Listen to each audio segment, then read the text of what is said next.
তাহসিনার প্রোফাইলটা আজকে রিভিউ করে আমি খুবই অনার্ড ফিল করতেছি, যেহেতু সে আমার সাথে দীর্ঘদিন ধরে কাজ করতেছে। তুমি এখানে trusted by 10+ global brand, okay, but তোমার সার্ভিসটা কি? তুমি কি সার্ভিস প্রোভাইড করো বা তুমি মূলত কি নিয়ে কাজ করো, ওই জিনিসটা কিন্তু তোমার কাভারে মিসিং আছে। কাভারে আমরা কি কি দিব বলছিলাম?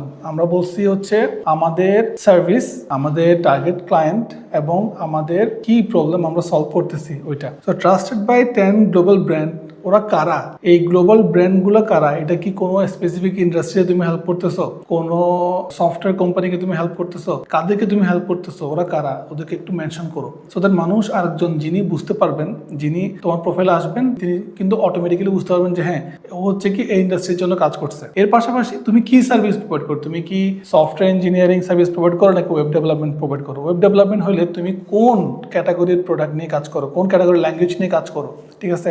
What is your speciality? তুমি যদি ফুল স্ট্যাক ডেভেলপার হও তাহলে তুমি কতটুকু কাভার করো? তুমি কি UI UX plus back end front end সব কিছু তুমি মেনটেন করো, নাকি তোমার কাছ থেকে শুধুমাত্র ব্যাক এন্ডটা পাবে, ফ্রন্ট এন্ড পাবে না, বা ব্যাক এন্ড ফ্রন্ট এন্ড পাইলে সে কতটুকু পাবে এটা একটু মেনশন করো, ঠিক আছে?